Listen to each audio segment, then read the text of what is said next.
श्रीफल धरि दंडवत कियो, अग्नि रूप त्रुपत भयो। अपनो कर प्रताप पूरण, बालक के शिर पर दियो। श्री गिरिधर गोविंद जू, बाल कृष्ण हुल सोहियो। श्री गोकुलनाथ जदुनाथ, श्री घनश्याम सो सब वर कियो। वैष्णव नवाड़ुमा प्रतापराय तथा गोकुलदास। प्रतापराय तथा गोकुलदास तथा दानतराय तथा દ્વારકાદાસ જ્ઞાતે કાયસ્થ વૈષ્ણવ હતા અને જૂનાગઢ ગામે નિવાસી હતા।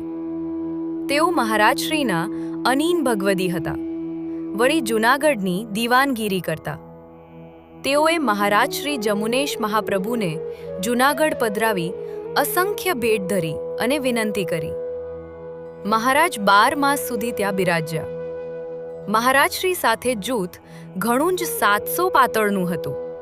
તે સર્વેને રોકી 12 માસિક ઉત્સવ, ડોલ હિંડોળા તથા અન્નકૂટ તથા જન્મ ઉત્સવો વગેરેનો અણમૂલો લાભ લીધો અને મહારાજશ્રીને અનેક પ્રકારે લાડ લડાવ્યા।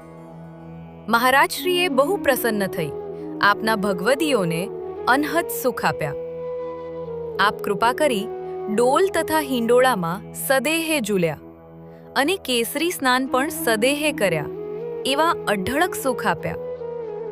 શાંબાઈ તથા પ્રતાપરાય અને દાનતરાય તથા ગોકુલદાસે સાક્ષાત પુષ્ટિ માર્ગના નિધિરૂપ એવા મહારાજશ્રીના ચરણ સેવ્યા। એવા મોટા ભાગ્યના ધણી ઘણા જ કૃપાપાત્ર ભગવદી હતા। તેમની કૃપાનો પાર નથી। આ સર્વે ભગવદીઓને આપણા દંડવત પ્રણામ પહોંચે। જય શ્રી ગોપાલ।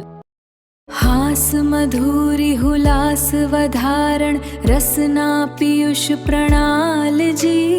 सिंचन करीने दास संतोष्या, दायक प्रेम दयाल जी। छोगाड़ो छकिएल छबीलो, अटालो अलबेलो जी।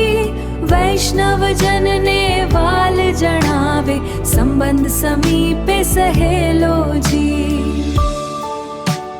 વૈષ્ણવ 84માં લાડબાઈ। લાડબાઈ જ્ઞાતે બ્રાહ્મણ વૈષ્ણવ હતા અને પોરબંદર ગામે નિવાસી હતા। તેઓને મહારાજશ્રીનું નામ નિવેદન હતું અને તેઓ સદા મહારાજશ્રીની ખવાસીમાં રહેતા। તેઓ એકલા હતા અને સર્વ સમર્પણ કરી મહારાજશ્રીની ભેળા રહેતા અને અષ્ટપહોર મહારાજશ્રીના ધ્યાનમાં મગ્ન રહેતા।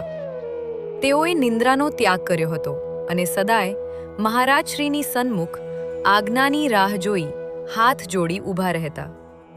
જ્યારે મહારાજશ્રી સુખાળા થતા ત્યારે ઋતુ પ્રમાણે સેવા કરતા। ઉષ્ણકાળમાં પંખો કરતા, શીતકાળમાં અંગીઠી તૈયાર કરી રૂના પોલવતી મહારાજશ્રીને ઉષ્ણતા આપતા અને આપશ્રી નિંદ્રાવશ થાય ત્યાં સુધી ચરણ સેવા કરતા। એવી અનેક પ્રકારે મહારાજશ્રીની સેવા કરી ખુશી થતા। એવી સેવા તેમની દેહ રહિત ત્યાં સુધી કરી અને એમની ટેક શ્રી ઠાકુરજીએ પાડી। તેમની વાર્તાનો પાર નથી। આવા પરમ ભગવદીય લાડબાઈને આપણા દંડવત પ્રણામ પહોંચે। જય શ્રી ગોપાલ।